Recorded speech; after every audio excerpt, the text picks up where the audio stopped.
Good evening and welcome to the first round of the Automobilista Australia Super 2 Summer Series. It's been a long time between drinks for a number of these drivers. A lot of anticipation towards this series. We've got pretty much a full grid of drivers registered. Not going to get a full grid tonight, but we are going to get, I would imagine, in the lower 20s. Also got a pretty full commentary box here with not only myself, but I'll let the men introduce themselves here. So we've got a couple in here. Fellas, introduce yourselves. Well, we got Rossi here. Rossi wants to be first. And Who else do we got? We've got Luke Rosella. He wants to be second. And Fade the Savage. Just need Lion Mitch here to come in customary fourth place. But yep, three drivers here in, well, three drivers in other series in the commentary box this evening. And fellas, what have you guys seen out there in practice? I've been busy doing some other stuff, but in the practice session that we've just had, what's the pace been like?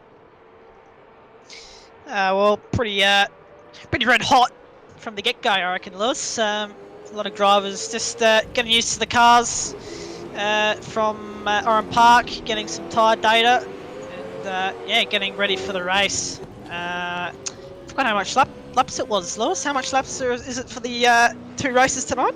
Two 19-lap races tonight, and I do have a little bit of info coming into tonight. In fact, I've got to actually add it to my OBS because I'm such a pleb that I've not done so. But I do have the schedule here up on the screen, and as you can see, it isn't the full schedule, but tonight we are, for Pleb Airlines, we have flown all the way to Adelaide, and round 2 and 3 will take place at Tasmania and Phillip Island there, Perth, although Winton, Darwin, Townsville, Ipswich, Sydney, and then we have the Enduros where there is Sandown, Bathurst of course, and the Gold Coast. And what isn't on your screen is Pukekohe, and of course the season ending at Newcastle. So it is based off of the 2017 Supercar season. Obviously those with a keen eye will have a look at deliveries and be able to make up their minds pretty quickly that of course it is the 27th season. Just bear with me one moment while I do bring up the race facts here for this evening. So there we go. We've got our man Neil Crompton in to give us a hand.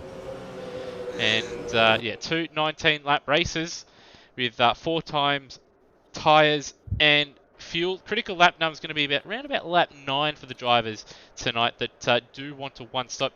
Have seen a number of drivers sort of caught between the soft and hard tyres from what I've been hearing in the Discord, fellas. So that will be something to look out for in qualifying, because of course you have to start the race on the same compound that you qualified on. So we might see some blisteringly fast times and then see drivers pit at the end of lap 4 or 5 when their soft tyres are wrecked. Drivers using about 10.1 litres per lap, but that varies between various drivers. And of course, the preferred tyre, if you do want a one-stop, is going to be the hard tyre. And I think tonight, guys, that hard tyre is going to be the tyre to be on. Well, I know our series champion from last season, he's still up in the air about what tyre he wants to go on. I think he was leaning towards the soft tyre, but coming into qualifying, I think he's still up in the air towards it.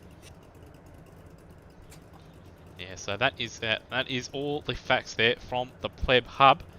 But, yeah, it's certainly going to be an interesting call for a number of these drivers out here, which tyres they do go on. And because we've had such amount of commitment from a number of drivers and such big sign-ups, they've actually had to make qualifying private, just in case everybody did make it. And we did have over 20 drivers. So we have ticked over to the qualifying session. When you do have a look, you won't see other cars out on the circuit, as that's why qualifying is private. So if we were to skip to other drivers, we could see. So we've got Lion Mitch that's leaving the pit. Steve Warwick, one of the newcomers here. Termo's already left the pits, but yeah, you will not see other cars out on the circuit. Those that are watching along, feel free to spam Go Hans or hashtag Rhodium in the chat. We're not like It's a must. Yeah, we are not like the race and some other, I think the SRO GT channel's another one that will ban you for saying it. Yeah. So in this one, feel free, go absolutely ballistic. We do love that interaction from those that are watching along. The more, the better. Certainly. Well, at the moment. Who's going to be the first man? I think Termo is going to be the first driver to set a time lap. Looking at live race, he's the furthest one along. You won't see it, but that is quite a steady stream of cars behind him on live races. So those that do want to follow along the live timing, head along to amsoz.liveraces.com/live, and it should give you a list of the server that is currently running. So Termo now coming up to start his lap. Luke, why don't you just walk us through a lap of your home circuit here at Adelaide? Coming up to the centre chicane, use as much curb as possible without getting a track cut, of course. Coming through into turn 4, the start of the staircase section, as we like to call it. Again, using as much curb as possible as turn around runs a bit wide. But yeah, leaving the second gear through here on the rev limiter, yeah, on a all flying lap. And yeah, just maximising the curb usage, bit of the name of the game here at this track. Exiting the staircase onto the back straight, I would say. Coming into turn 8, one of the most dangerous corners on this circuit. Nearly flat out, bit of a break. Just use a bit of that curb close to the wall, and then coming up to the hairpin. First gear, sometimes second. Short shift into third as we come up onto the race course section. Bit wide again for Termo. Oh, he clips the wall on the wall there. As we're coming up to the end of the lap. Final hairpin. Second gear. Got a good exit out of here. Exit curbing. And that's a lap of Adelaide Street Circuit, Lewis. So to the line, Termo goes at 21.1, and we did see him clip the wall there, so without that he would have been in the 1:20s, I'd imagine. Going to see times probably a little bit slower than what we saw in Super 2 last season here, Rossi. Yeah, I think they're going to be a lot faster this year compared to last year. I think they've all got that experience, plus the experience from running in the supercars majority of the year. So a lot of drivers have put in a lot of practice to up one another for this season. Got Live Mitch now to the top on a 19.7. I wonder what tyre he has set that on. Got Burko in P5, and that's a fair way down from what we'd expect, but I reckon he's bolted on a set of hard tyres there. As we cut to Coxie, 2.2 seconds down here at the second split here, so not an ideal lap, but it's going to be vital for these guys, I think, that they just go on and finish their laps, because you only have that one chance. As Tim Redmond goes P2.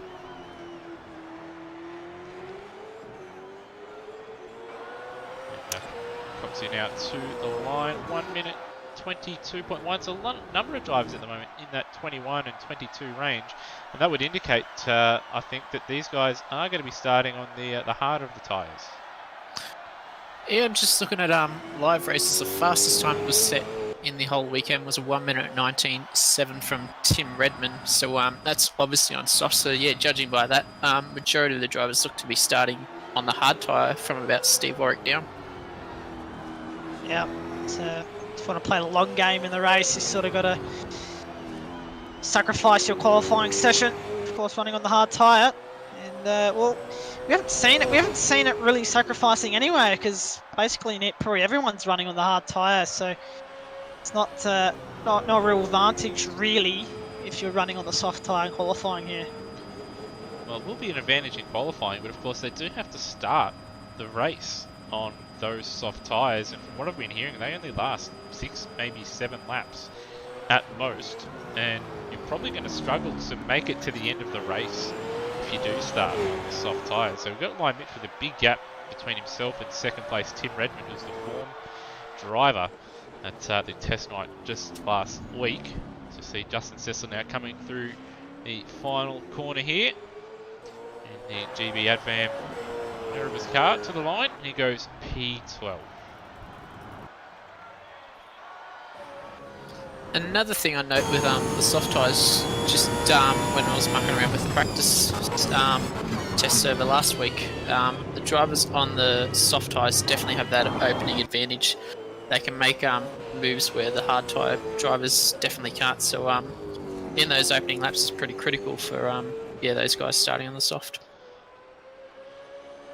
Here we are, Mishra coming up to the final corner. He's only a second away here, so he's going to jump into the top 5 if he doesn't muck up the final corner. And well, he's tried his best there. He's got it sideways multiple times, but to the line he comes. And there he is, P4. It's 1 minute 20.9. Solid. Yeah, solid lap time. Only lost a couple tenths in the final sector, but he probably could have felt that he could have jumped ahead of Matt Cecil there. He did maybe lose a tenth and a half there, but still solid effort and solid start to the season for Mishra. He was one of the latecomers last season. And just having a look at the moment, looks like everybody is done. The timer has been run out. Only 15 cars have set a time. We've got 19 drivers in the server. So Rodi, hashtag Rodium, and Peter Thrower, Mike Coulson, and Pierre Roy, all drivers failing to set a lap time. Yep. Matt Cecil, good job by him in third position there. Also, Steve Warwick, P6. So a couple of outstanding performances, I feel, in qualifying here. Yeah, Matt Cecil, that's one of his better qualifying sessions of Super 2 of note. Just trying to think if he has qualified higher than that. I know he's got a win at Townsville, but yeah, I can't remember where he qualified in that round. I know that was in the second or third race there. Mishra as well, P4, that's one of his better efforts in Super 2. In fact, it may even be his best. Termo, he was the first man out on track, and we did see him make a mistake, and he still ended up in the top 5, so great effort from him, even with that mistake.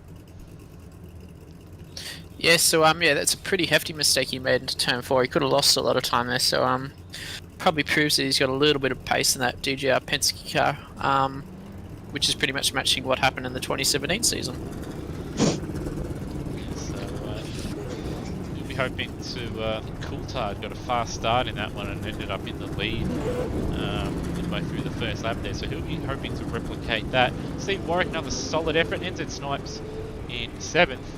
Steve Burko would be disappointed with his qualifying effort, but we do have to see though, of course, guys, so you did touch upon it, Rossi, on that first lap, who really is on the hard tyre and who is on the soft. Looks like there's a bit of banter in the chat too about who's on what tyre. Matt Cecil saying he's on hards, and then he's saying he's on softs, and he's caught everybody, so still unknown to what tyre he might have been on, but yeah, it's definitely going to make a massive difference on who's on what tyre.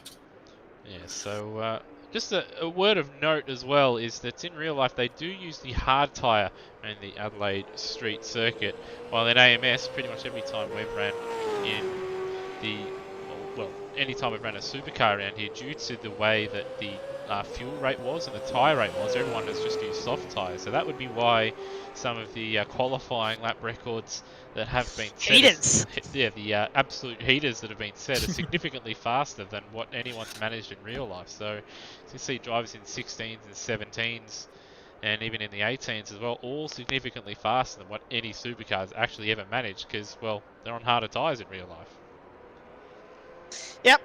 One of the advantages of sim racing, you can do things that you wouldn't do in real life, and yeah, that's just one of the things really. Settle absolute heater in Adelaide. One of the best things about sim racing. Yeah, race any car around any track, which is yeah, fantastic. Because obviously none of us can afford a couple $100,000 or perhaps $1 million race car and go take it around some small part of the world. But yeah, on our screens right now, the track map, Adelaide Street Circuit, famous. Anybody that knows touring car racing in Australia knows this layout like the back of their hand. And Adelaide Parkland Circuit, very simple track on paper, but it's very difficult to master, guys. No. It's a very high commitment circuit. You got walls on either end, just enclosing you within the track. So yeah, a lot of drivers get caught out, especially with that turn 7 complex. No margin for error. Absolutely no margin for error around here. Walls side by side. That's basically any point of the racetrack, really. But yeah, Adelaide Street Circuit, absolute crowd favourite here in South Australia. About a couple of minutes from the Adelaide CBD. Crowds coming in every year. Well, not recently. Been a bit down from sort of the average you'd get here. But of course, Adelaide Street Circuit doesn't exist anymore now. It's been taken off the calendar, Lewis. Yeah, so very, very, very controversial, but state politicians doing what they do best and completely ruining the state. So now South Australia, really all it has is a bit of tart where Port Adelaide, used to hang up, and a couple boring fringe festivals that no one really gives a stuff about. So nothing much to do in South Australia these days, because supercars and when the cricket would go there, that'd be about the only two good things all year. So now that, with COVID, cricket's not really going there too often, certainly not in the one-day series, and the supercars not going there, you're a bit bored over there, Luke.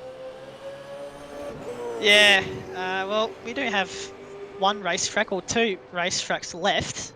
Battlelar Motorsport Park, bit of a goat track in my opinion, but we have the Bend Motorsport Park, about an hour and a half away from Adelaide though. But in terms of a festival sort of event, we have a thing called the Fringe, bit of a comedy festival, I would say. Not one of my favourites, but if you're into comedy, I guess it's sort of the event for you, I'd say. Well, I don't need it when I've got your politicians doing the job of the Fringe Festival for me, by getting rid of something that even what surprised me was you'd have non-motorsport fans, be up in arms about it, which is something you rarely see. Normally, non-motorsport fans are telling people to stop having motor races near my home, even though I moved there before, or after the race had already been established. So it's a bit of an odd one, but hopefully it does get back onto the calendar. Now, one thing we haven't brought up yet that I think is going to shape the way this season pans out here in Super 2 is that this is the first time outside of maybe when they ran the Bathurst 500 or some of these guys in Supercar Main Series that drivers have had to think about strategy and pit stops. And it's going to catch a number of drivers out. It's not a straight sprint anymore. And you got to think about, your tyres, your fuel, how much fuel you put in at the pit stop, and obviously when you come in, because we could see some double stacking like we saw last week. Yeah, indeed. Not only do you need to drive different, you got to understand the game itself. The pit menu, stuff like that. It's real easy to make a mistake. I think we've all made a mistake this year, or at least in the last few years of our sim racing careers. Forgetting to put tyres on, forgetting to put enough fuel, etc. So it's another aspect that the drivers got to get used to, Lewis. Yeah, that is something I can vouch for myself. I've done that, and anybody that I've spoken to, you can guarantee that everybody that has done a series where there's been pit stops, they've not put enough fuel in it, or they've forgot to change tyres, or they've got a slight little bit of damage that they don't need to repair, but when they've come in, because it's automatically checked on when you get the damage, they fix it, but it adds 4 or 5 seconds to your pit stop time. So that's going to be something that a lot of these guys are going to have to sort out. But they've got not too much time to sort it out because we've now ticked over. It's now a race time. And fellas, just before we get the formation lap underway, we saw Tim Redmond on fire at the pre-season test round last week. But who would your tips be for? So not only the wins tonight, but also for the championship. Myself, I think Mishra's probably a little bit of a dark horse for tonight, and I don't think you can go. I think Tim Redmond's pretty much a favourite for this season, going by his form at the latter half of last year and the start of this year with the test server. I'd say line Mitch for the championship, I think. And for this race, well, got a few drivers' favourites, as Rossi said. Audrey Mishra, I think it's a dark horse for this race.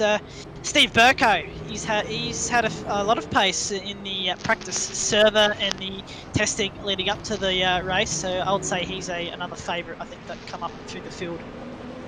I think can't go past Tim Redmond for the championship, but it's going to be an interesting season. I can't really tip a championship winner at this stage, but Redmond would be the favourite race winners here tonight. I think Lime Mitch will grab one and Tim Redmond will grab the other. But about halfway through the grid now, and well, Lime Mitch has actually stormed away here. But Rossi, why don't you run through the grid as we come through the back half of the lap here? Yeah, we'll do it really quickly. So we've got Lime Mitch and Tim Redmond sharing the front row of the grid. For the first race, we've got Matt Cecil and Ujrit Mishra on our second row. Termo and Stephen Warwick sharing the third row together. Snipes and Steve Burko, our defending series championship, on the fourth row. Daniel Cox and Taipan round out the top 10. Kai Jones making his debut on the Super 2 series, along with Darren Kemp on the sixth row.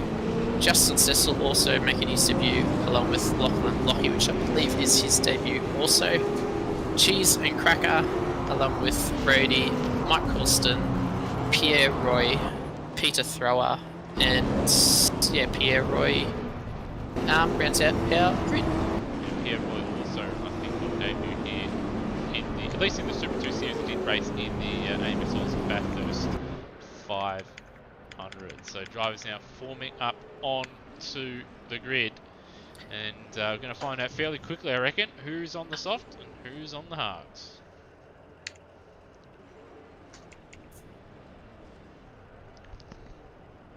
Just waiting for the 88 car at the back of the field there. I think there's Peter Thrower just starting to form up, so he was able to just get in time. His teammate Scott Stancliffe, another one of the quicker runners, as he's got a work party or Christmas party of some such, so that's why he's unable to make it this evening, which is a bit of a shame. But hopefully you also see Hans Brunswick, who's currently at work, able to make it for race 2. Anyway, lights are on.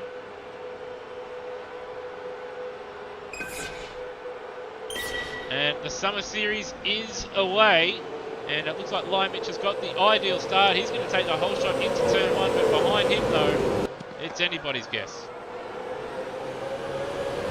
Yeah, Lime Mitch with the perfect start, got his handbrake going there most notably, and was able to pull away with little to no wheel spin. So it looks like it's all line of students so far as they come into turn number 4. Minor changes for position, but no drama early on the warming, well behaved. But Lime Mitch with a comfortable lead over Tim Redmond. That's what Lime Mitch needed. A clean start and already a gap to Tim Redmond. It's about 1.5 seconds coming to turn 8 here. Mishra having a look at the back of Cecil in this turn 8 there. But well, here we go, Termo looking to make a move on Mishra, just showing his nose, and Burko coming from a long way back on NZ Snipes there, and he gets the job done. So very confident on the race, but Snipes not giving it up. And he's now got the inside here.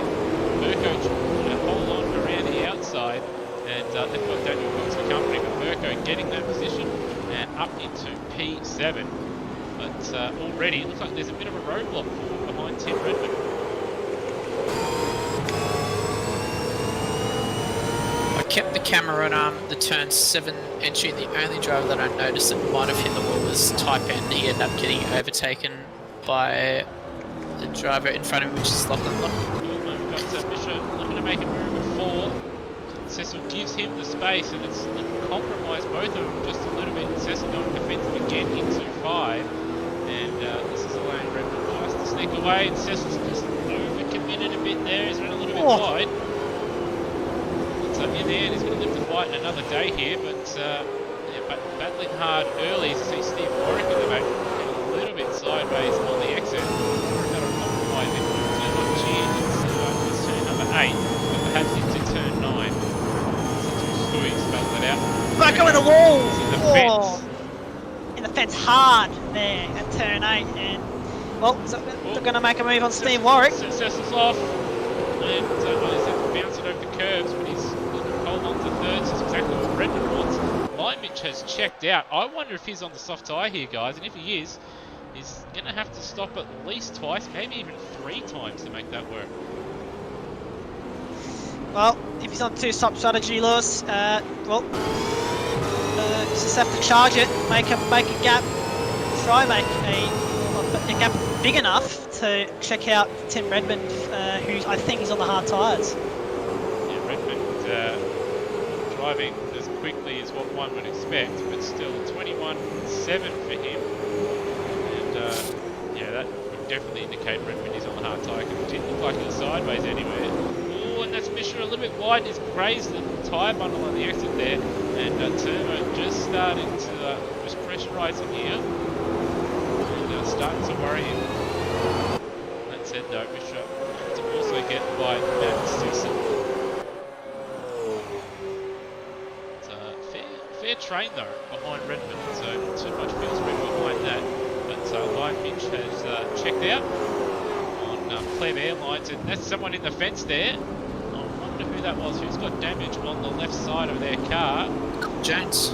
Daniel Cox has also has got damage on the passenger door there, so that's him that ran a little bit wide there. A bit further back, once I lock the lock, he's actually had a really good start here, guys. He's up 4 spots already. Kai Jones is just DNF2. He looked like he was in the fence just before turn 8. So, look here. Ooh, what has happened here? He's blown the engine. He's, I reckon maybe he's using a H pattern or something, because he's gone down the straight and it's just gone on him. So it's just a whistle on the board. Yeah. Yeah, maybe he's knocked neutral and then reverse or something, but yeah, that is an odd one. I'd say yeah, he's either using a H pattern and knocked it the wrong way, or he's knocked it into neutral and then knocked it into first gear or something like that. But disaster for him, but thankfully he's got another race to make up for it. But still, battle for second, third, fourth, fifth continues. Steve Warwick also starting to close in on this pack. Burko though, he's starting to fall away from Steve Warwick as another car hits the turn 8 ball there, and Burko also just goes to the fence and snipes, and that's going to enable Cox to have a run into the hairpin. Good move. Cheeky move as well.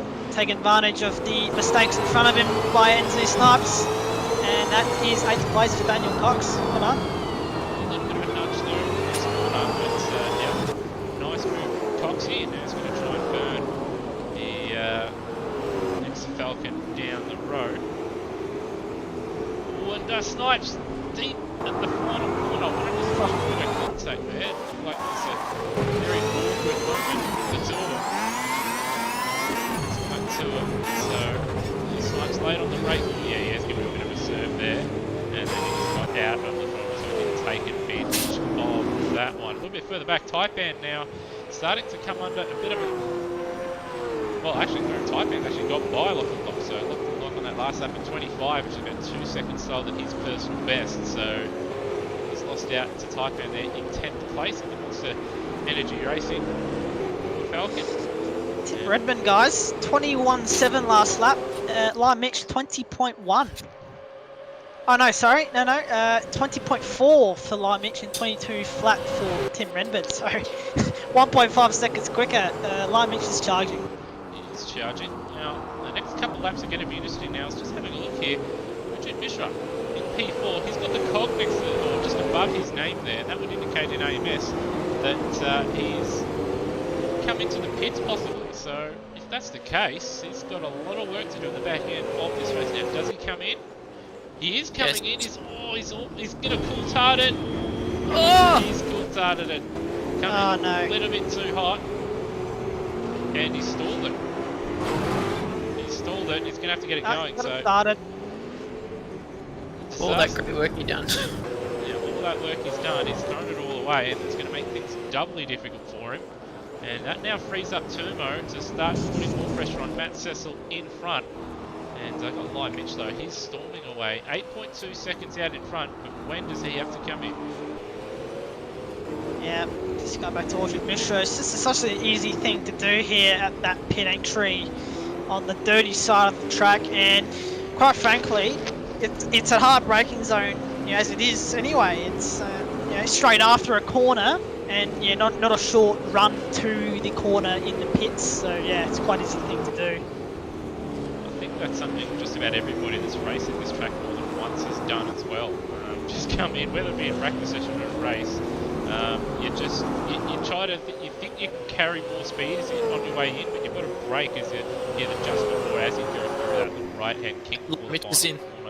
He's nearly done the same thing. Oh, he's missed it. Oh, I've Oh! got Cecil in the fence as well as he's cycling through.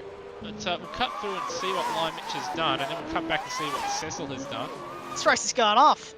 No, Lime Mitch just lost it. He just lost control. I don't think it's coming in the pits, but yeah, that's not ideal for Lime Mitch, but it does look like he is coming in. And we've got Steve Warwick in the pits, and Pierre Roy's got himself a drive-through. But let's just see what has happened. Is there contact here? Or no, Cecil just looks like he's just lost control here. Just have to double check. Yeah, he's just lost control, lost the rear end on the way in, and he's just clipped the fence there. He's actually into the pit, so Climax the round.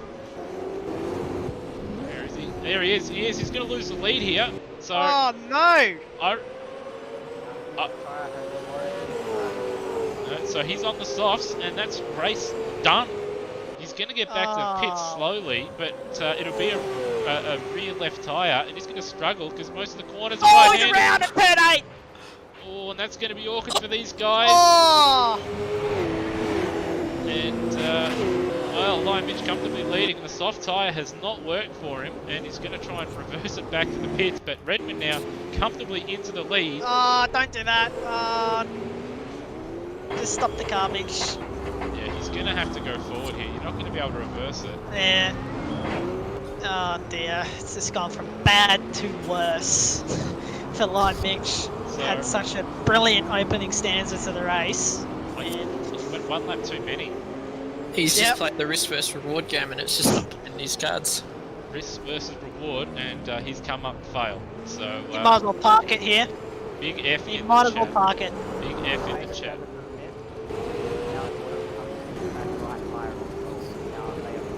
Yeah, so he should probably park it now. And he was so close to winning the champ. Yeah, he can't drive the car. It's just sliding everywhere here. But disaster. Our runner-up in the championship last time out. Oh, race 1 of the season. He stuffed it. It was flawless here last time out. Last season. As you see, Daniel Cox into the pit. So it looks like all these guys on soft tyres. They're just overusing the hard tyres. You've seen Justin Cecil go around here. One of his tyre has just popped as well. He's just made a mistake. Yeah, so these guys all out know there's contact. It looked like an unsafe rejoin there from Kemp. And that's what put Cecil around. But where is it?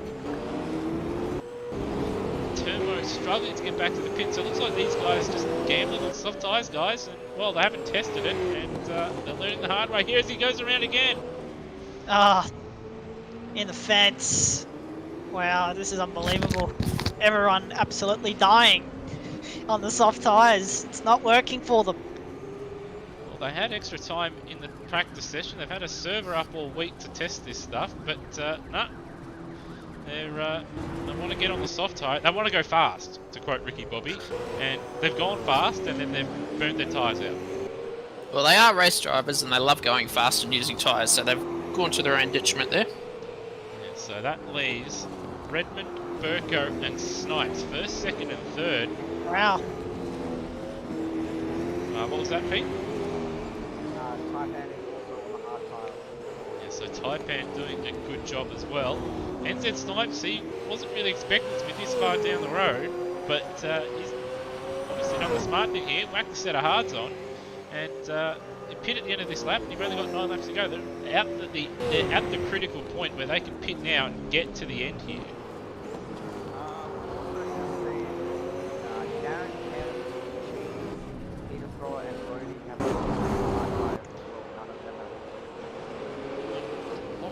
There, get all kinds of sideways there. It's just, oh, his tyres failed. Yeah, his tyres failed. So that's why he's going through one. He's going to do 2 and 8, but he's actually done the smart thing and got out of it there. As we see, looks like, is that in the Blanchard car? No, there goes. Oh, Lock's lost it. He's in the fence Big hard. loots. Wow. Well, we know that softs do not work. Yeah, so I think a lot of these guys have found out the hard way that the soft tyre is not going to be the perfect tyre at a lot of these tracks.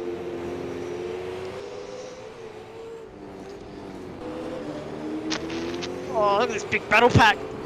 Aldrich Mishra, Steve Warwick. They've got, was that in the decent Vesco car? It's going around, it's cheese.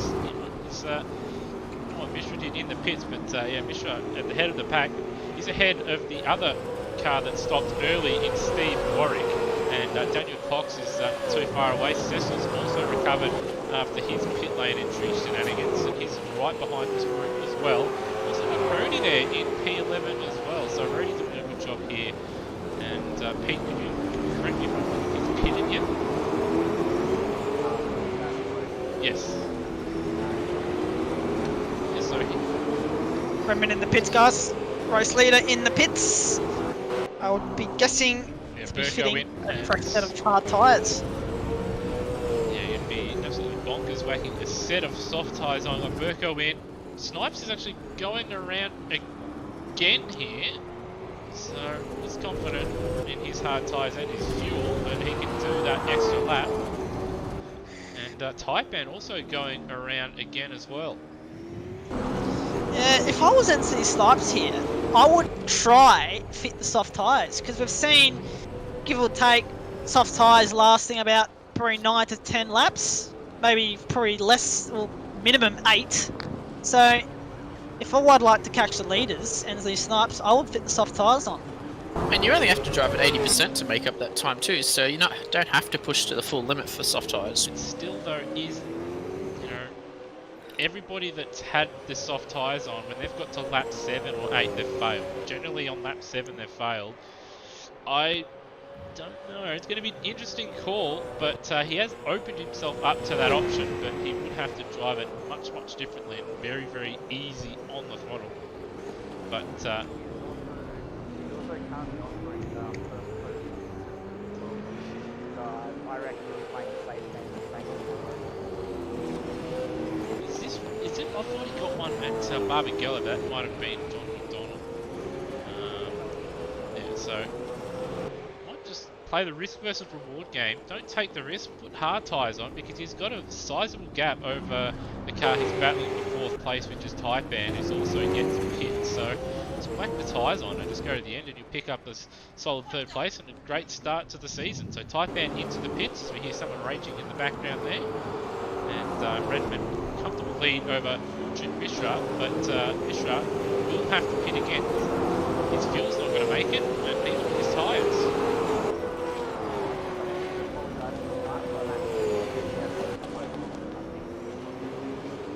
There's a big F in the chat for Pete. And Big F. also, don't forget to don't smash the like button. I just want people to spam go harms in the chat instead. Cycling the way through that Cecil now. He's got Steve Burko right behind him after Burko's pitted. Burko's got a little bit of damage on the right side of his car. But of course Burko isn't going to have to stop again. His other guys will do.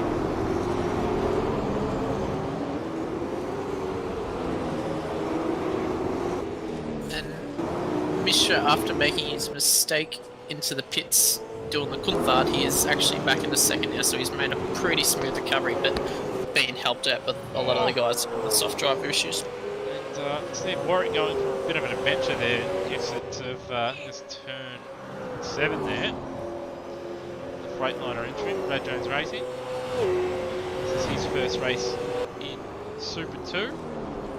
He's in the background there. Well, there's a second car in the fence at turn 8.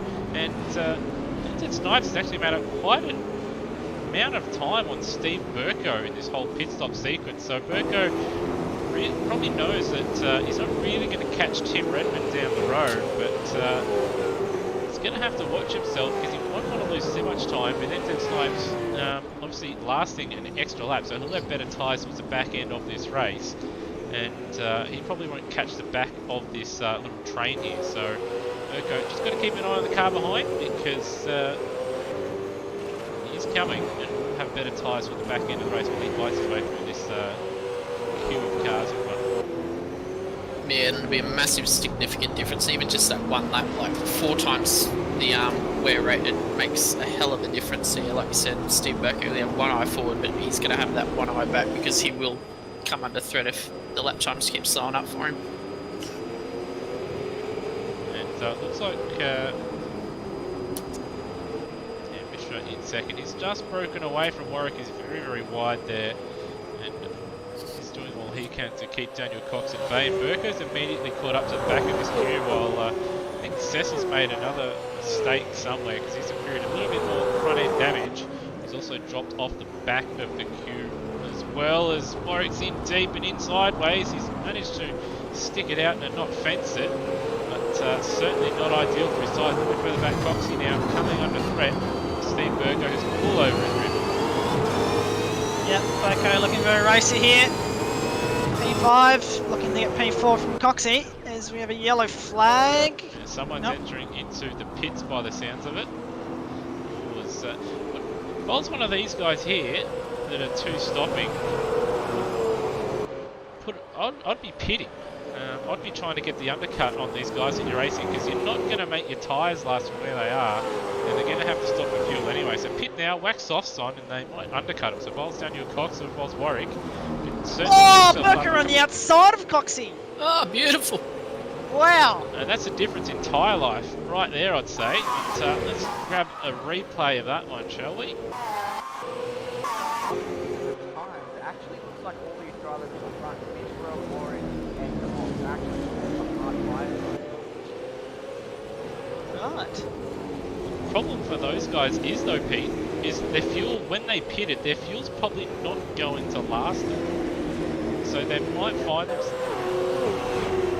They might be hoping for a splashing dash and try and make up the next time. Well, that's why just pushed it wide. It's Oh, awkward. big check up.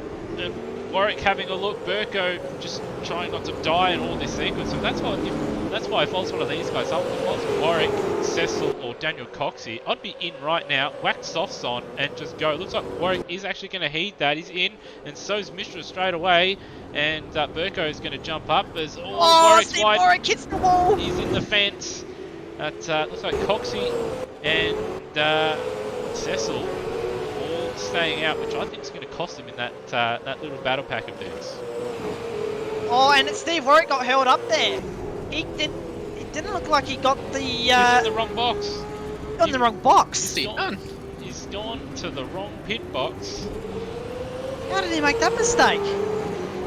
They're all in the right spot, and well, if you've got the graphics installed, you can see right there, all the cars at this track have their own garage graphics that if you've got the graphics turned up, you'll be able to see which one is yours. But that's going to cost him massively. I'm just perplexed that he missed it anyway, because usually you get a like a floating red box. Yeah, you get a floating red box at your pit stall. That's a weird one. Yeah, so perhaps it's just a little bit, focusing on something else that's in the background. Looks like Cecil's coming in. Snipes just having a look at the back of him, and Snipes has actually made up a bit of time on Burko here, guys. So just looking at the timing, and yeah, it's about 3 to 4 seconds away here. I wonder if he's whacked a set of soft tyres on him.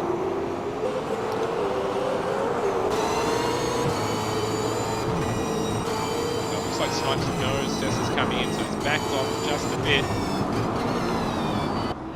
He's outbroke himself a little bit there, but Snipes now can set his sights on Daniel Cox. He was scheduled to come in by the looks of it, but he's going around one more time, so he wants to put in less fuel and make up time that way, because it is a fairly long fuel fill time that has been adjusted, so it's not like the default Super V8s anymore. It is the actual fuel fill time that they have in real life.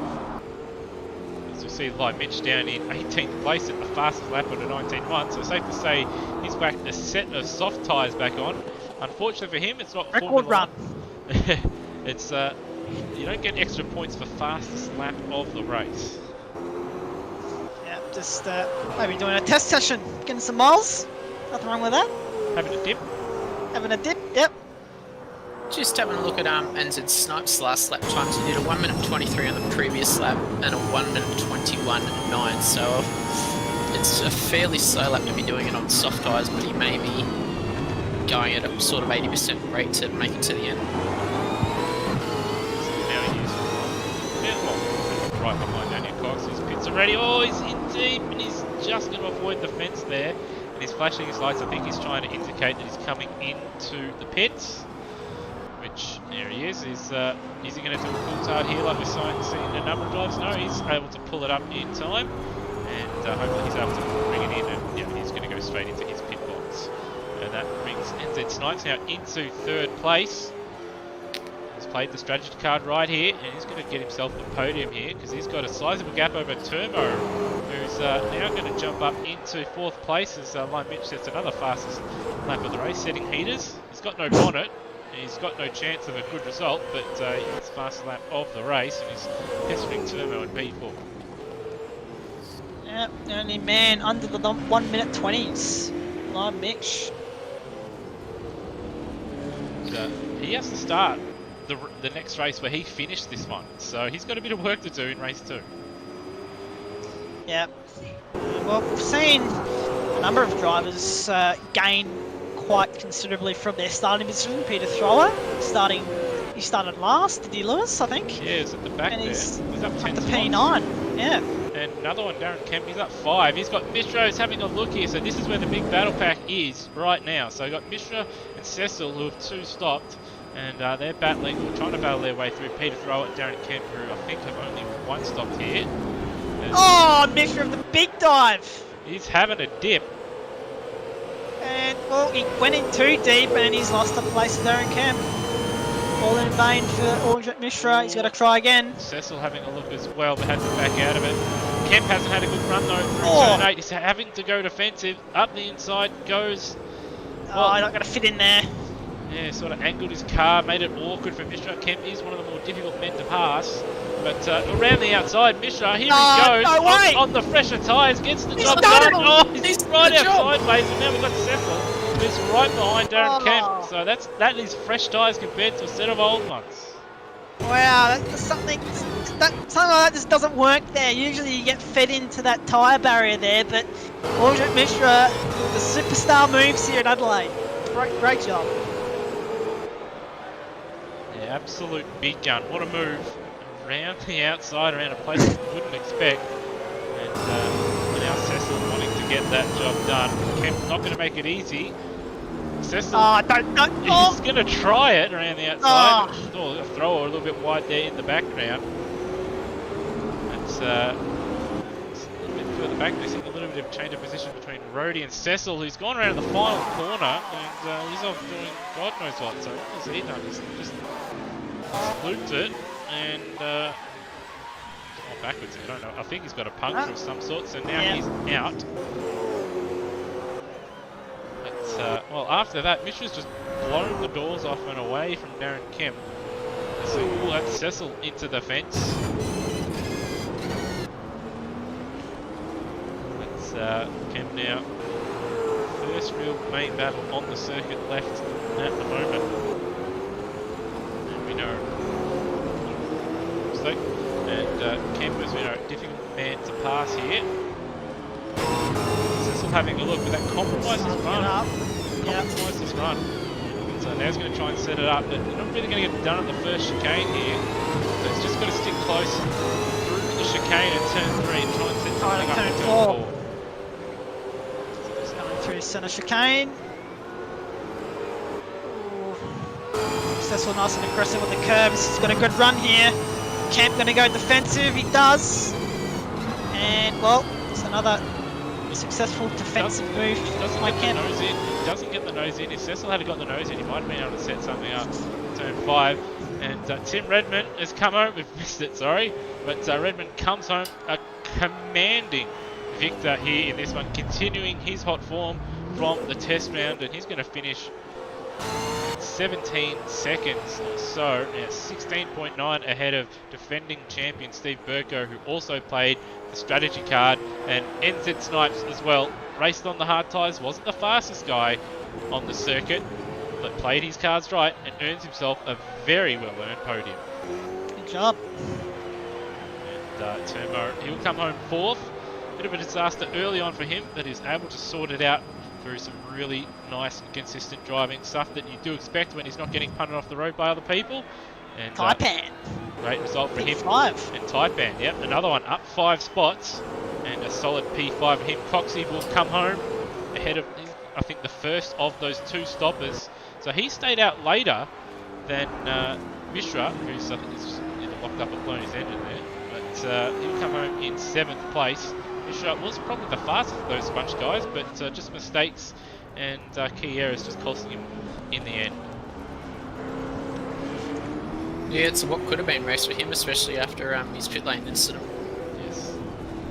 And Aaron Kemp holding on to 8th place in the end over Matt Cecil. Peter Thrower up 9 spots in the end. He didn't qualify, or he was in qualifying but didn't set a time, but was able to put in a solid shift and come home in 10th. Steve Warwick, his 2-stop strategy didn't work, and we did see a bit of a disaster when he drove into the wrong pit box twice there at his 2nd stop. That's why he's down in 11th. Cheese home in 12th.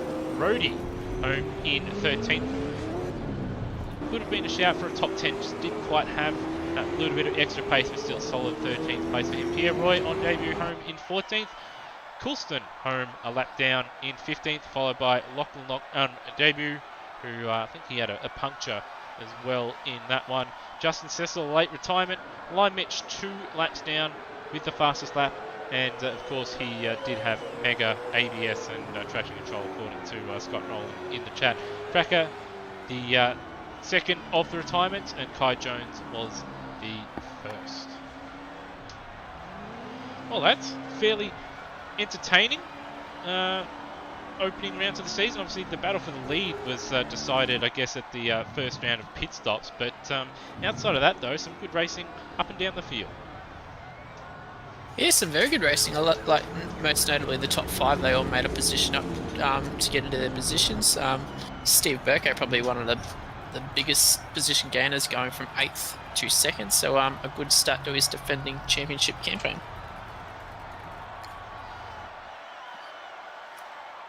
Yeah, so Redmond, hot favourite after pre-season, coming in, taking the victory. Burko obviously showing his class and showing why he won Super 2 last season, albeit in different circumstances. This time wasn't through sheer pace, it's more through strategy and consistency.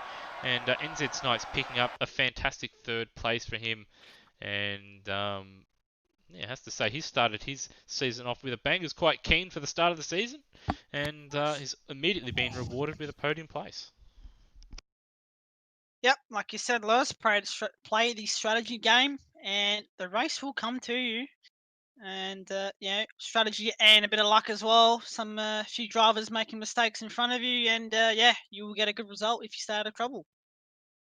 Yeah, so not only Snipes was rewarded, but we also saw Taipan and Termo be rewarded with that as well. So that is going to be something to look out for. So the drivers have now been warned that how long those soft tyres can last, or how long they can't last, and should see things play out, I'd imagine, a little bit differently here in race 2. Yep, they have learned that the soft tyre, well, you can still use it, but I think everyone knows how long they'll last and how dangerous they are when they will let go. Yeah, so we do have the we do have all the podium getters here in the broadcast booth. So Rossi, why don't you ask a few questions to our podium getters? I would love to once I finish eating. So we've got, I know Steve Burko, he was our 2nd place getter. How did you see your race play out, Steve, after you made it from 8th to 2nd? Well, starting off, I think I went backwards a little bit, but as the race progressed, I was on the hard tyre, so just worked with that, and yeah, just kept to a number. And once I'd completed my first stint, I was pretty much in a battle with Snipes and Daniel Cox, so there was some good battling there. But as I got away from them, well, I just stuck to my guns, kept doing the numbers, and yeah, ran it to the end. And also being coming in as defending champion, did you have a different mindset coming into the night? Well, I came in just saying I've got really nothing to lose, so just racing now, just for fun and trying to teach other people how we go about things here at AMSOZ. So yeah. Well, that's good to see. Congratulations on your second place. If we move on to who was our third place getter again? Snipes. Snipesies. I might have forgot where you started, but coming in third. Also, how did you see your race play out? I started alongside Burko. It was basically, I think a lot of it's definitely down to the fact that I was on the right tyre strategy, I think. I had a good little ding-dong battle with Burko early on in the race before he got me there, and had a good little battle with Cox there for a while too. But I mean, the drive was just essentially keep it on the track first of all. Try not to clout the wall too many times, and hit a fuel number so that we can pit late, fuel up a bit less, and see how that gets us. Fortunately for me, and I think a few of the other guys around, a few people were on the softs, so that I think that pit strategy hurt them a little bit, which was my gain. I'm pretty thrilled, to be fair. Oh, very good job. Just going to the second race, do you think you'll do anything different tyre strategy wise or pit stop wise? Probably keep something reasonably similar, to be fair. Don't change your winning formula or something like that. It is, right? No, well that's how it is. So yeah, good luck for your second race. Cheers. And then on to our race one winner, Tim Redmond, pretty much led after that line Mitch error.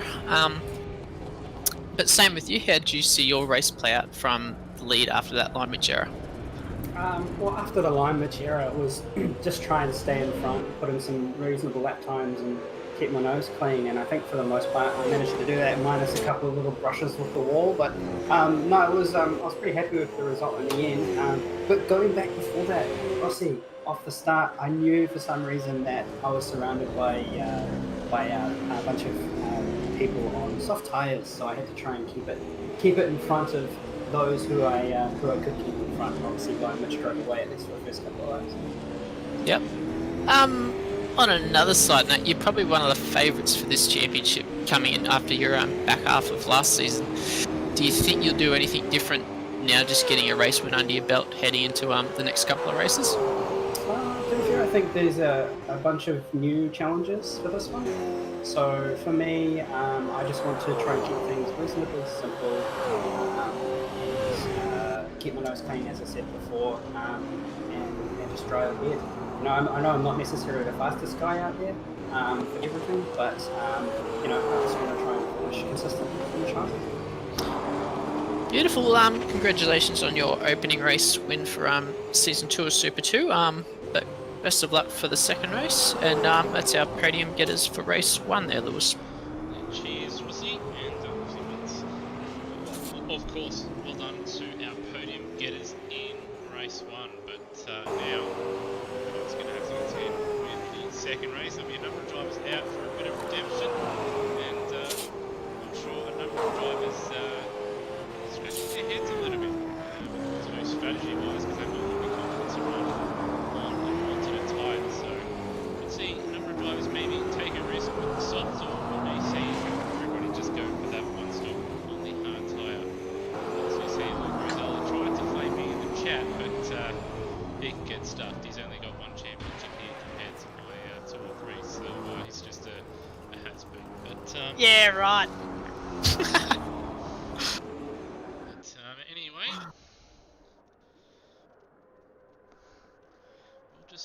we'll just take a short little break here, but we'll be back in a couple minutes' time for the warm-up and build-up for race number 2 here from Adelaide. Don't go anywhere.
Alright, and welcome back to the Automobilist Australia Super 2 Summer Series from Adelaide. This is round 1, of course. We've just concluded race number 1, just a couple minutes away from race number 2. And just to, I guess, go over the format again for this evening. Of course, we do have 2 races tonight. With the second race, the grid gets set by the finishing order of race number 1 for positions outside of 10th place. Drivers inside the top 10 is reversed. So the driver that finished in first place, in this case Tim Redmond, he's going to start from 10th place. The driver that finished in 10th will start from pole position here in the second race. So no complete full reverse grids anymore. Did see a bit of some interesting moments from last season's Super 2, and we thought it worked really well in the Boxer Cup that we might as well give a limited amount of spots available for the up for grabs where there's reverse order for top 8 or the top 10. So I can't remember who finished in 10th place in race number 1 there. But Tim Redmond, he's got a bit of work to do, and with hard tyres out there, guys, and a lot of tyre wear, might be a little bit more difficult for some of our front runners to pick their way through the field because they've got to conserve their tyres just a little bit. Yeah, well, only naturally they're going to use more tyres running around other guys around the same pace, and then also having to deal with just slightly slower drivers now just ahead of them. Yeah, so something to certainly look out for. We've also got Hans Brunswick, who's recently started a new job, so he's not going to be able to make the first races for pretty much all the season, which is a bit of a shame for him because he could be one of those championship contenders if it weren't for that. But he hasn't been able to make it tonight for the second race, and he's out there doing laps, and he's of course driving the number 62 repair management Lucas Dumbrell car. It's a nice livery. It's just a shame in real life that Alex Rouleau was constantly filling up position number 26 on the grid as Hans Brunswick does a pretty good Alex Rouleau impression. But ticked over to the race session and about to get underway here for race number 2.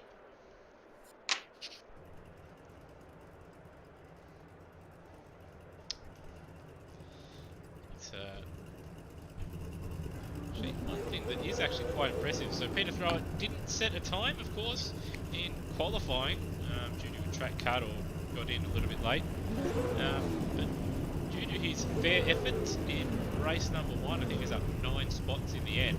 Actually going to start on pole for this one, and Matt Cecil, who qualified pretty handy 3rd place but was obviously on soft tyres, he's going to start on the front row here, so he's got a really good shot here if he can get himself in the lead to perhaps take a win here as well. Yep, Matt Cecil showing some pretty good pace into the lead up to this this race weekend. Was I think qualified in 3rd place, so yeah, he's going to be one to look out. But of course, Tim Redmond, you can't rule him out here to charge up to the lead here. But anyway, Lewis, you want to do the grid, mate? Well, why not? I normally get my guests to do it, but I guess my guest this time my own. So Peter Thrower will start from pole position here for race number 2, Triple Eight Race Engineering or the Red Bull Pole Racing Team. Matt Cecil will join him on the front row, followed by Darren Kemp, who, as we've seen, very difficult man to pass, and he could be a foil in a number of the front runners in this one. Gurjit Mishra, once again, starting from 4th place. I think he started from 4th in race number 1 as well. So he'll be looking for a better strategy this time out, and if he does get it right, he's another one that could be for a good shout if he can get away to a good start in this one. Daniel Cox in P5, Taipan in P6 was the quickest. Got the strategy right though, was nice and consistent. He'll start 6th. And Turmo in 7th place, having a nice run in the back end of that one. NZ Snipes got the strategy right and got the podium. Great start to the season for him. Burko to defend his Super 2 crown. He finished 2nd, so he'll finish 9th in this one with our winner, Tim Redmond, starting from 10th place.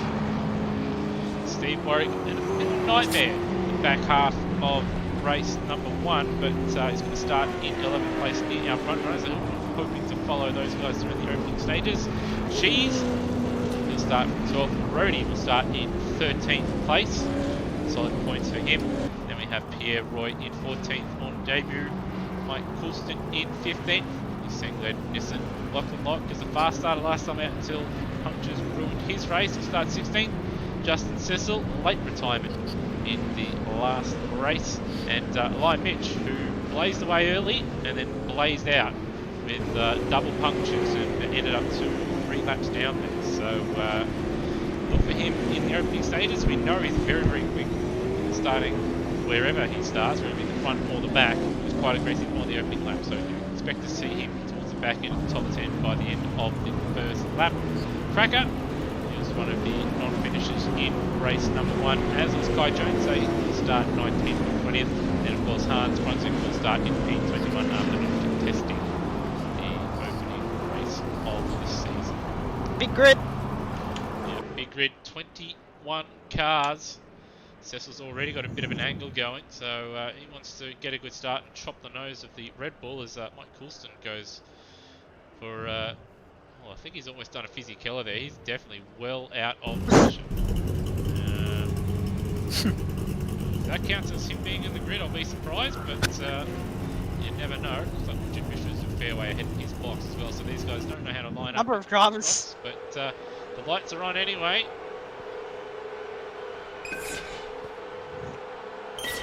Away we go, no jump starts, but a lot of smoke. Lion Mitch looks like he's got a cracker, and Cecil's got the best start on the front of drives on the front row. And he will lead into the first chicane, and here we go. Will they get through smoothly like in race 1? It looks like they have. So no Jason Wrights this time about, but Peter Thrower having to look up the inside, and Monster Car also having to look up the inside, and again looks like everybody able to lift a fight another day at the moment. So a good first lap so far. And Lion Mitch already up 7 positions into 11th place, already trying to make it. Oh, Taipan with a massive dive. Sorry, Russie. Absolutely sending it. He's having a dip, and he has to, because Darren Kemp's a difficult man to pass. Redmond looking to make a move, and they're all spreading out here. Redmond's going to be the big winner. Thank you very much. Up to 4th position already. So doing what he has to do to try and get 2 from 2. Aldrich Mishra on the move. Oh, a bit deep. He's got a bit of contact coming out of the hairpin. But that's Cecil. Oh, he's in the wall. He's in the fence. 3 and 4 wide. There's another. Oh, that's a man. That's an incident and a half there. So who is involved in that one? There's Burko has been caught up in that going slowly. And there's another podium getter, and there's more contact there. So what has happened there? Yeah, it looks like Aldrich Mishra hit the inside barrier there, I think, and set the car around. Just checked up and didn't know where to go there. So go back a little bit further. Yeah, he's just hit the wall on the inside, speared to the other side, and then just said he's done his best to try and leave as much room for the cars behind him. Unfortunately, though, the whole field was behind him, and now we've got Burko to the back of the field looking to get his way through the field. A little bit of a timing glitch because Cecil's gone through the field, but with Thrower in P1. But Cecil, as you can see on our screens, is in the lead. Redmond up to 3rd. Lion Mitch already up into 4th place, and Hans Brunswick also. They're both up 15th and 17th spots respectively. The carnage did help, but still, fantastic driving. Hans Brunswick having a massive, massive go here. A massive dip, some would say. Yeah. Yes. Big dip. He's got the black swan out. He's got the big tub. And, He's got the eyes on. He's and so was him. Oh no, and Redmond now straight into the lead. So, what has happened? Oh dear. What happened there? What has happened here? Cut to a replay. And Cecil's in the lead here.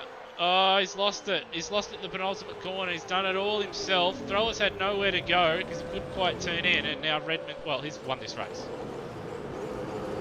I know Well- Lion Mitch is not too far away, but Redmond, as we saw in race 1, very, very pacey, and well, that's gifted the race pretty much to him on a platter. So he's going to have to look out for Lion Mitch, who seems to be the next fastest car out on the circuit at the moment.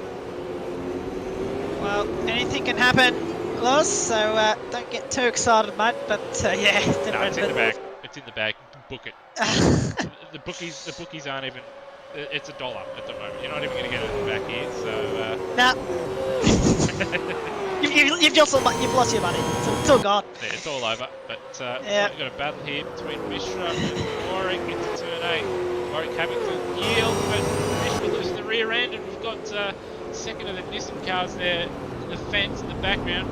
Warwick having a look, Mishra trying to hold on around the outside, got Coxie running wide, we've also got Taipan off the road and all that. There's a Nissan off again, that's Cheese in the background. So it's all happening here in the midfield. Mishra trying his best to hit the ball on the inside for that left-hander. So he also defends Warwick, also again by Daniel Cox. So, Yep, Mitch, Mitch, fastest lap of the race. Yeah, Mitch already applying the blowtorch to Peter Thrower here. And yeah, he just wants to get Peter Thrower out of the way and try catch 10 Redmond. He's got to go around the outside. Surely. Oh, he's avoided the fence. And he's actually But he's still going to send it. He's still maintained the inside, so he's going to get that Wow. position. I wonder if he's put soft tyres on it yet. Surely not. I'd have the feeling that both Hans and Lyman should be on softs, judging by their pace recently.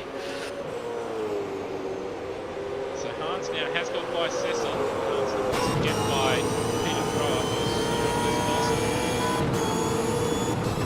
I reckon Hans going to have Vince big send in the hairpin here, I reckon. Oh, no, not doing that though. Lose just a little bit.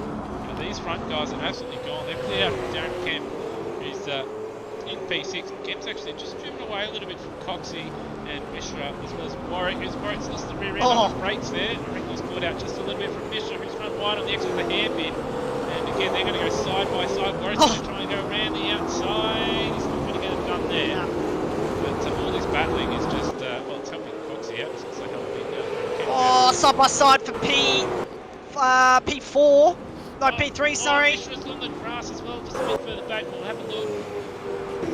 Let's have a look here. What inspired for P3? The thrower just outbroke himself, and Hans says thank you very much. Sounds like we've got a car in the pit lane as well, so Snipes unfortunately out. And Peter Roy has reversed, rolled it, not rolled it, but he spun around at the last corner. And we've got Freddie Kai Jones in the pits. Turmo's had a nightmare in this one. He's got a bit of damage on the front end. He's right behind Cracker in P16. Cracker trying to fight his way through the field. He's behind Taipan and Cheese at the moment. And Proxy looks like he's a bit ready. So these guys put softs on again here.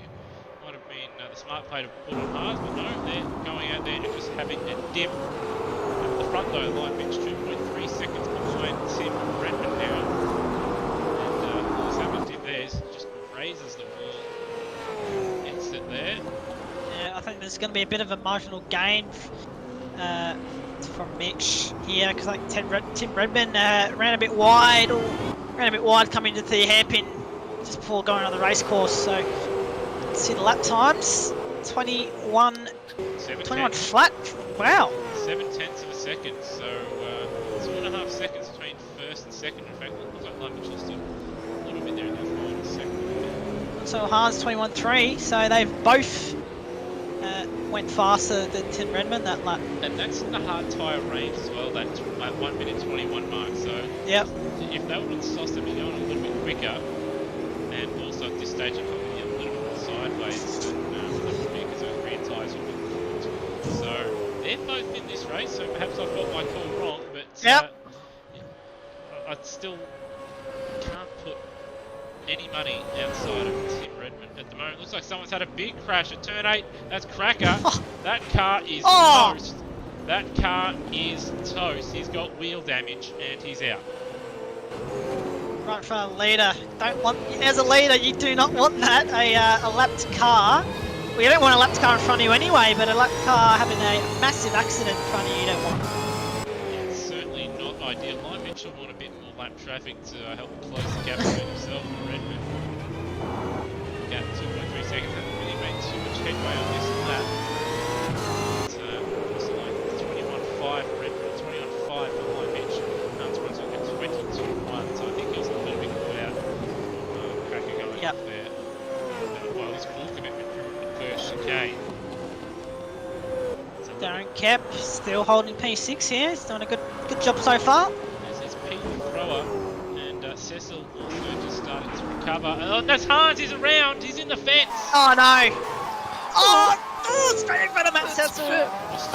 What has he done? He's come in too hot, and he's just clipped the tyre wall on the outside. In real life, that wouldn't be a major incident. Oh, and he'll get away with that one. But, Easy thing to do. Easy thing to do around that corner. You're real committed on the exit there, and that bloody tyre wall, it's sticking out, and it's real easy to hit. And I'd almost argue and say it's an easier corner in real life because the tyres aren't solid like they are in video games. yeah, it's Filled with bricks. It's the same with the corner that Live Mitch has just gone through as well. The penultimate left-hander on the circuit. That's turn number 11 and 12 there. He's actually lost a little bit of time on this lap here. His first sector wasn't ideal. It's just starting to fall away, but he's still keeping within range. 21.5 for him. Redmond at 21.1, so Redmond nice and consistent here. Just a tenth away from his personal best, full commitment through the centre chicane. And Peter Thrower, just the consistency, he was nice and solid in the test round, guys. It looks like he's continuing that one from here. Yep. Fortunately couldn't get a good qualifying lap in, but nevertheless, made up several positions in race 1, and he's running a solid race in race 2 here, Lewis. Really good job. Now the big battle once again between Cecil and Brunswick. Both just a little bit wide there. Oh, and Cecil run wide again. A bit wide. He's just not turned it in, and Hans, that'll be one of the easiest passes he makes all day. Easy pickings. Cecil now will move to slipstream. Doesn't get the run through to an angle. Cecil just, I don't think he has the confidence in his tyres at the moment to sort of hang with Brunswick, but Brunswick's still got about 4 seconds or 3 or 4 seconds to throw it down the road, so a little bit of work to do to get back onto the podium with this one further back. Darren Kemp and Coxie now starting to battle. Cox he's going to try and go around the outside of the hairpin. You don't see that every day, but what's not going to happen on this occasion? With Cox right there, Bishop also there, Burko also caught up to the back of these guys as Kemp gets a bit of a hurry on Yep, Tim Redmond 21.1 again. He's driving a absolutely brilliant first stint here. 3/10 quicker than Lard Mitch, and 2 seconds quicker than Peter Thrower. So, championship favourite coming in, and he is showing why at the moment. It's a big battle now. Kemp and Cox. A little bit of Morse code between the two. Oh, and Kemp's outbroke himself, and he's going to run wide. He's going to lose 2 spots. He's almost done a Hans there, and he's going to squeeze Burko the entry to the next corner. So down 2 spots, and Coxie will be glad he finally has a bit of clear air to deal with. Unfortunately, he's got Mishra right behind him, looking to get by as well. And he pushed it over that exit curve there, so he's a little bit vulnerable heading into the turn 8 complex. So got Kemp as well under a bit of threat from Burko in behind. Mishra showing the nose. Kemp going defensive. Pulled it up. Mishra's going to get the position here. If he can just last around there, yes he can. Kemp's going to hold on to his position in the background. But they're going to go side by side here. Uh-oh. Up the inside. Both going to get around. Big slide from Mishra. He's having a dip, but he's got no Bit of a reason. Scott McLaughlin and Jamie Wingcup battle there. But Daniel Cox holding on strong, keeping P number 6. Oh, it's Mishra right out sideways. Right out sideways indeed, and now he's undertaken from Kemp. That buys Cox a bit of time and space. And not ideal for Mishra. Still not ideal for Burko. All these guys have a couple of braces on the wall, and now Burko trying to capitalise on the mistake from Kemp, and he's done it. The smart, patient drive from Burko, who's got to hold on here. Oh, Kempy's... I Oh! thought he was going to spear it to the back, but I think you had the same idea there, Luke. So thankfully he was able to pull it up. Oh, and Cox is wide, he's in the fence. Oh, And Mishra wants the butt stuff there, and well, Mishra this is looks like he's fantastic coming battle. in. Cox has ran wide, Burgo's having a look, but Ah, I don't think he can get the overlap. nah. He decides to And race pull out of it. Tim Redmond is in. And Lion Mitch also coming in. Oh, for a second he's going to end up in the fence there. And Hans Brunswick has got by Peter Thrower as we cut back to that battle. So everyone going to dive into the pit except for Kemp here. Oh, one-stop strategy. Hard tyres. Split it in the middle. Simple as you need. Yeah, so Cecil also coming in, and Coxie just flashing his lights at Mishra. Oh, and it's pushed Oh, off Mishra's there. off! I think In the fence! that might have frozen his game there. He's out. His car's on fire. I reckon the flashing the lights froze his game there. Yeah, because it froze. It just stuck turning left there. Locked. Yep. And that is a shame. So that's something that's going to have to be addressed. That Damn it. the lights are only for when you come onto lap traffic. Yep. But out of all that though, a number of pit stops have been taken. But Darren Kemp into the lead, he's yet to pit. Same with Taipan. And they're only just in front of Tim Redmond. So Redmond dominating this one. But Lion Mitch, he'll give him a good run for his money here now that he's got some fresh tyres on. So it's going to be interesting to see if Lion Mitch can push hard in these next couple of laps. While Redmond may be stuck behind Taipan and Darren Kemp.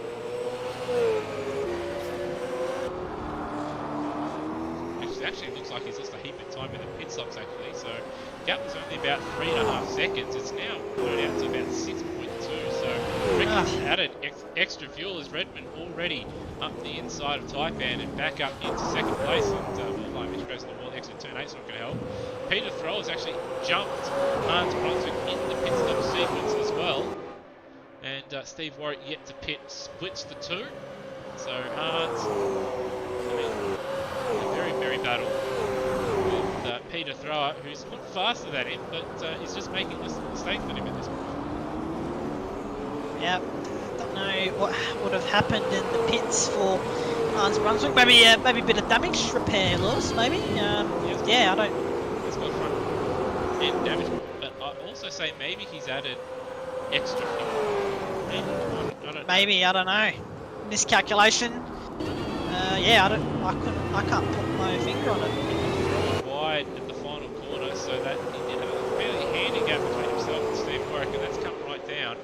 Warwick actually quite close to his personal best there, only 4 tenths away from a 2:22.1. He's wide at the first chicane there, and I don't think Hans will be too pleased with that. He's looking to get by. In fact, looks like Warwick's actually going to let him go there. So smart driving there from Warwick. Realised that he get penalised for going the track like that. Or perhaps he's realised that maybe he's got a lap too long. And he's he'll the have to fence. save fuel as he puts it into the fence. Can confirm that Steve Warwick has actually already hit it after being on stock, and I believe he's on top again. Wow. So his tyres would be second hand, I would say. Shot. They'd start to look like leather. And we've got Darren Kemp driving slowly back to the pits. In fact, he's let his teammate go here. So, and he's struggling to get into the pits. He's not going to hit the fence, but certainly not ideal. He does make it back in. One thing that is interesting, like Mitch, he's actually made up a fair chunk of time. And fastest lap of the race, 2 seconds faster than Tim Redmond on that last lap. So on fresh tyres, Lion Mitch has been quicker than Redmond. It's just the back end of the stint that we saw in the first stint there that sort of cost Lion Mitch time. So it's going to be an interesting one, this one. These next 2 or 3 laps are going to shape the race. Oh, he's in the fence! He's around! He's gone! Big hit from Lion Mitch. Not as bad as we would have thought, but that's going to be a bit of damage for Lion Mitch. Not what he wanted. Yeah, not ideal. He was closing the gap. In fact, Redmond had actually responded in the first sector there instead of purple first sector. He had Brunswick on that last lap instead of purple middle sector.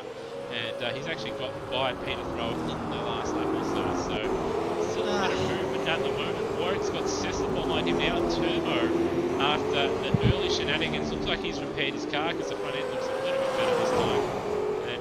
But he's now starting to recover after a disastrous start in this one.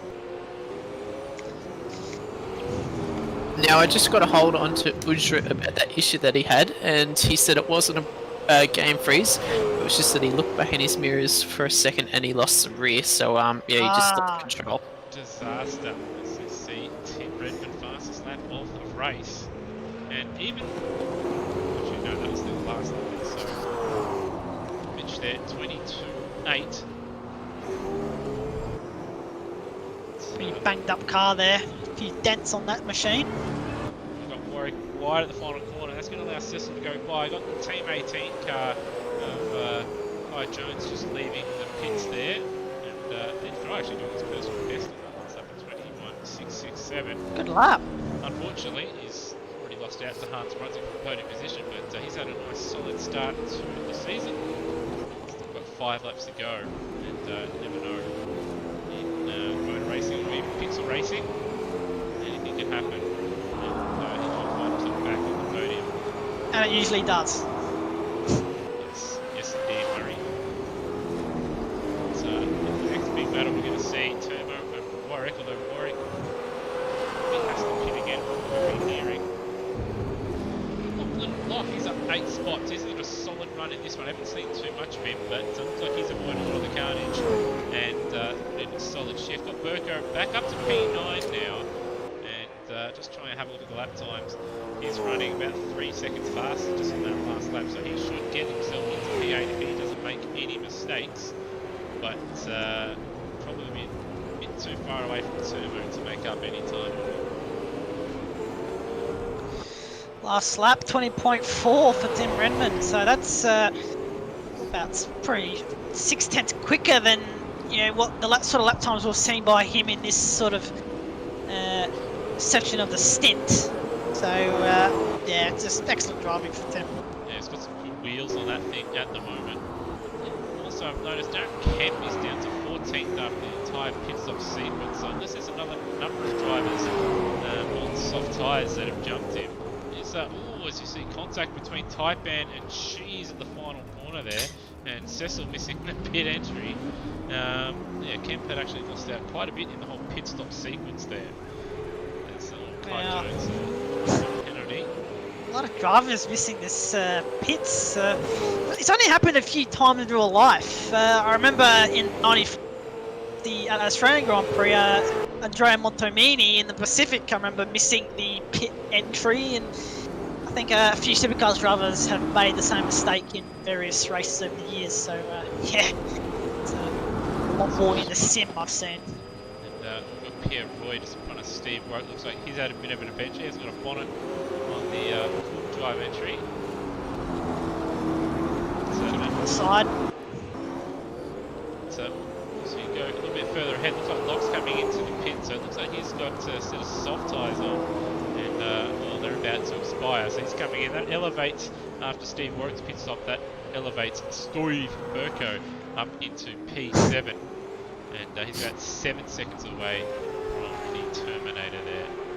Battle of interest here, guys. P4, Peter Thrower and Matt Cecil. Matt's being just edging closer and closer to the Red Bull Racing Australia car here, so this is one to look out for. He's done a personal best on that last lap at 20.9. He's actually the fastest driver on the circuit on that last lap, so Heater! He would have been kicking himself if he hadn't been doing that a little bit earlier, because he'd be a bit further down the road, but yeah, battle for 4th place with a few laps to go. Yeah, this one's a good run out of turn 8 here, try and make a move in the hairpin.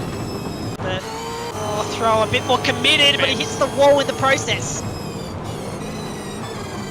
they're coming up to traffic down. That's just like the advantage of this car. Yes.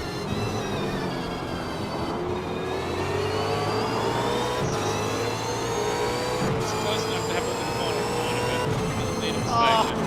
Looks like he's going to just try and set it up, I reckon, for turn 4. Yep. Throw just interesting turn. Looks like he had a lot of understeer there for Peter Thrower, but the car was stuck, and Cecil with the position line didn't quite get the drive out of it, perhaps just a little conservative. And made a bit of time there, but he's conservative. Yeah, took a bit of the curve at turn 3 there, and a bit sideways. Oh, a bit wide though. Massive Yeah, but understeer. committed. Massive understeer for thrower at the moment, so I wonder if he's To and fro. He's gone for an understeery setup, I think, and he's using a lot of that front tyre. Oh, Cecil looking for a dive. And he's got it done. Good move. Good move. P4 for Matt Cecil. Good job. Yeah, so thrower struggling with a lot of understeer at the moment, and Cecil moving himself back up into 4th place. Tim Redmond just eased off the pace a little bit. What's happened to Turmo? Turmo's pitted, so he looks like he was on the soft tyre strategy in this one, and looks like he's going to be the man to watch in these final couple of laps here. Yeah, I was just going to say Tim Redmond eased off the pace a little bit. The lap before he was about half a second slower, so maybe just running around the middle of that traffic, but again he was 10th quicker than lunch this time around, so it's looking pretty easy for Tim in these last couple laps here. So the high 28s, into high 28s as we see Cheese heavily in the fence at turn 8, and Turmo is having a look here, but he's confident that his car up there, so just playing it easy. Should have bided his time in this one. Could be the man to watch here if he didn't put a set of tyres on it. In the fence hard is once again Cheese. So the button for the track map there. But yeah. Well, that's a big F, so I'm guessing how do you do that? Is that through downshift, I'm assuming?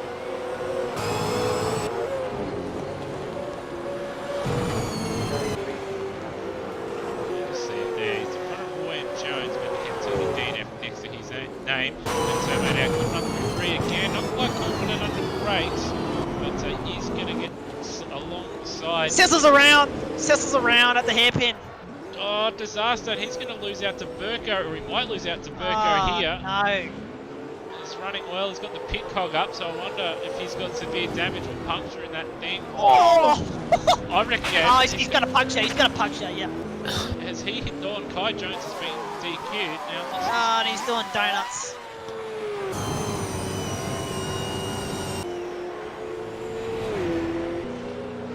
Yeah, so yeah, soft tyres. It has to be. Yeah, it's just gone around on him, so he's going to fall down behind Steve Warwick.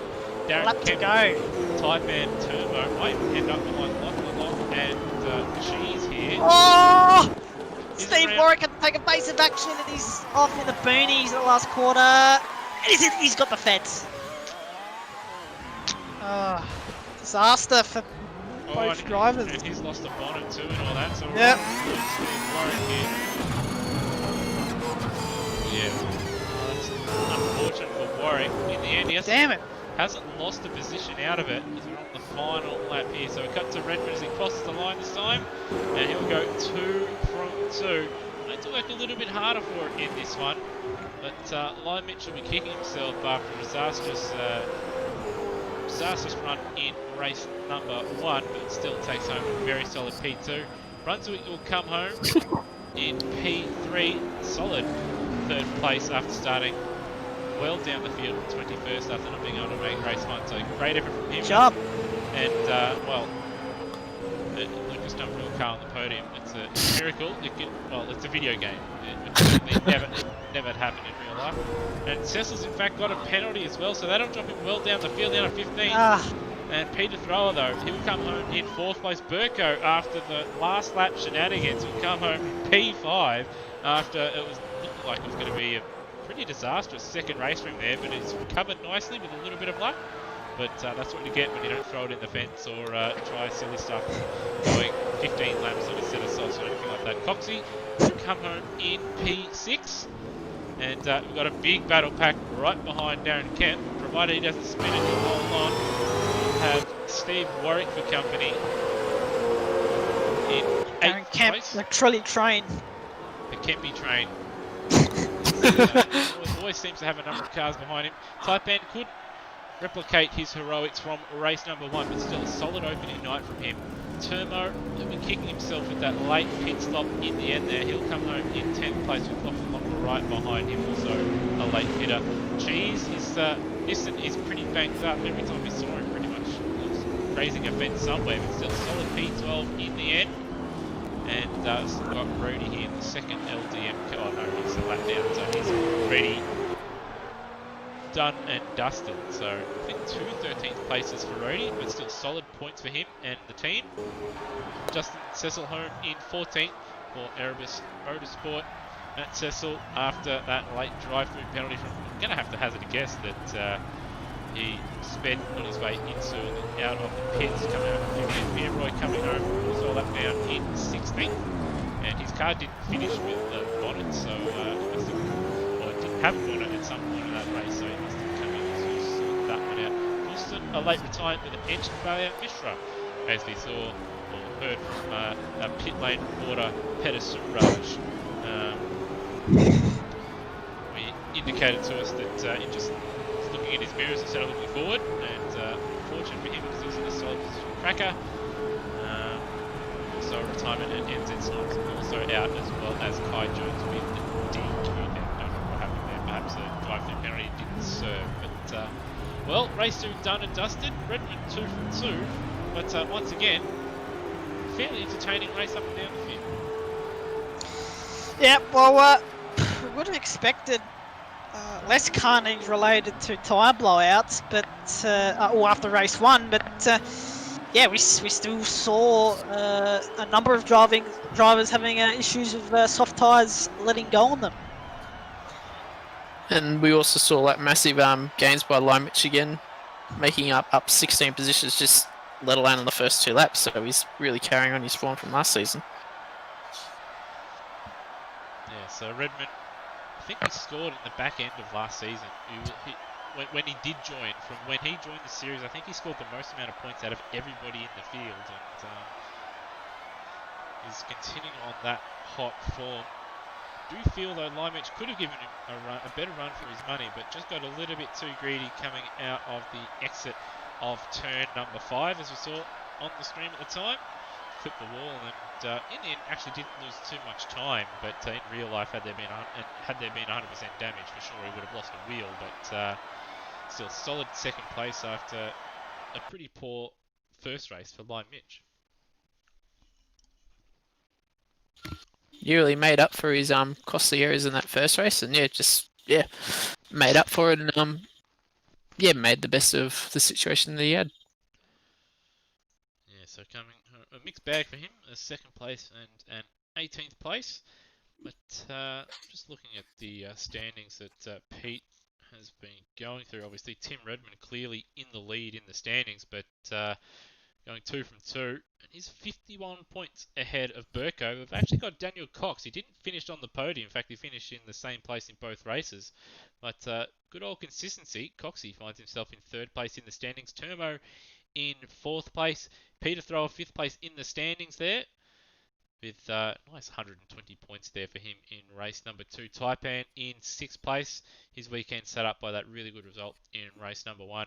Limich, 2nd place in race number 2 there on 189 points. Stonekamp rounding out the top 10 on 186. Steve Warwick on 162 in his first round in the series. Matt Cecil on 144. He'll be ruining that late penalty at the end there, as well as the late tyre drama that he had. Cheese is in 11th place in the standings, 138, followed by Rody, 13th in both races, but find himself 12th in the standings ahead of NZ Snipes, who started his season off really well, and then unfortunately had a DNF there in the second race.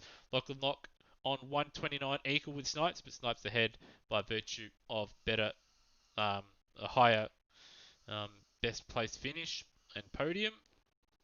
And Hans Brunswick equal with NZ Snipes, also on 129. Of course, he didn't make race 1, but by virtue that Snipes got his first, that's why he's in front there. Pierre Roy, not the fastest out there, had a bit of a nightmare, but still come home in both races, so he'll pick up some solid points. Justin Cecil, and then we have Mishra and Coulston on 96 and 60. So Mishra, who we tipped was going to be a really solid drive for the championship. His first round, a bit disastrous here. Yeah, he just had a few too many mistakes. He just really didn't capitalise on the great positions that he was put in. Sadly, he had that little self-inflicted error by looking in the mirrors in race 2, which cost him. But yeah, probably someone who should be higher up in the ladder based on the pace that he actually showed. Yeah, so he'll be a little bit disappointed with that one, but running high up is what he, early on in both those races is certainly something there to look forward to for the rest of the season. Of course, we did have Kai Jones racing both races, as did I think Cracker as well, but neither of them finished either race, so they're on 0. And there's a number of other drivers here that are registered, but haven't raced in race number 1 here. So, well, I do believe we've got our podium getters in here. So this time, Mr. Rosella, why don't you ask our podium getters how their second race from Adelaide took place? Thanks, Lewis. Hards, P3, mate. Up a number of positions from your starting position at the beginning of race 2. How was your race? Yeah, can't complain, I guess. I had Thomas Mazira on the headset, and he was just say, "Yeah, good job, Hans. Good job. Can't complain. Can't complain. Good job." And I was just really happy to hear that. I might get Thomas to come in just from the back of the pit box in a minute. But until that happens, until maybe he's got a round of golf going. But yeah, no, it was a good race, and it was just Lion Mitch was my tow truck. Actually, I just followed him, and we went. But I had a moment going into turn 4, and just or turn 5 rather, and just on the right hander, just all of a sudden the car's just starting to wheel hop and skating everywhere. I'm like, I got it, and then I hit that wall that juts out a little bit on the exit, and I didn't got it. So if I didn't lose 10 seconds there, I probably would have been a bit closer to Mitch, but I definitely would have been third tonight. Yeah, just before we get to Thomas on the line, how are you approaching this championship? Because we know that you for the rest of the season you're going to be missing the first race of each round. So how are you approaching this championship this year? Yeah, I think because obviously I'm driving the Alex Rouleau car. All I do is bring the money bags, and Rhodey goes out and he drives on my dollar. So that's good. Yeah. I mean, I provide Rhodey with a setup. I hooked him up with a Hyperdoc tonight, and he said it was pretty good. So I'm probably taking a back seat in the grand scheme of things. Good job on the P3, Hans. And can we get Thomas on the line for a quick chat? Yes, this is Thomas Mezera speaking. Thomas, how do you think? Just quickly, how do you think Hans went at this race today, mate? Yeah, Hans is a big superstar of summer series competition, and definitely he's not like Peter Brock. He doesn't complain when I won the rear brake bias, and he's just a very good driver, and yeah, he does a very good job, and I'm definitely glad I came to race in Australia because I got to meet Hans Brunswick. Good on you, Thomas, and congratulations on Hans P3. Thank you, Luke. Mitch P2, mate. Like Hans, a little bit of a mistake there. Looked like you were just closing on Tim for P1 there. Just talk us through that race, mate. Yeah, it was alright. Oh, a lot of fun at the start, getting through the field. Kind of was catching Tim towards the end of the first stint, pitted and somehow lost a couple seconds.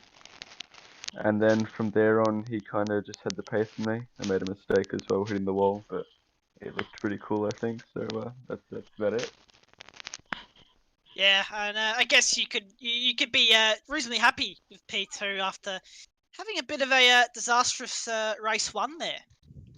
Yeah, tires blew. Wasn't really expecting that. They seem to have about 10-15% still left. So, oh well, onwards and upwards. That's right, Mitch. Good job on the P2, mate. Thank you. And finally, P1, 2 from 2, Tim Redmond.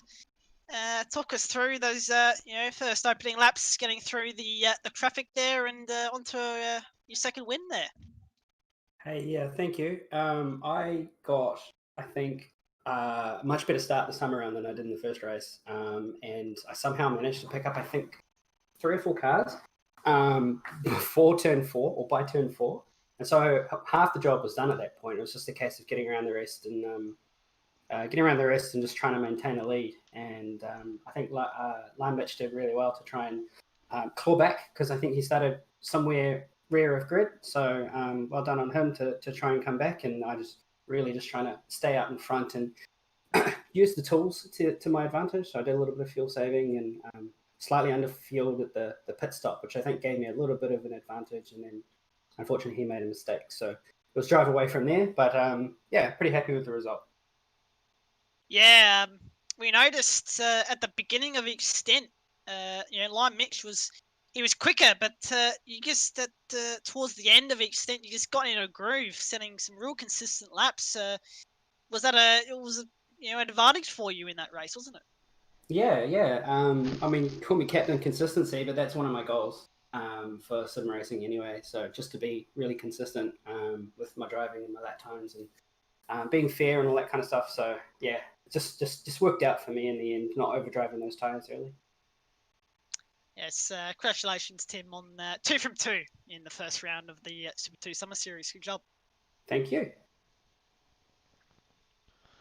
All right, well that just about does it for the opening night of the Automobilist Australia Super 2 Summer Series from Adelaide. But we'll just quickly go over once again the schedule coming up for the season. So thankfully, Pleb Airlines have shared with us this magnificent screen. So Adelaide, as you can see, done and dusted.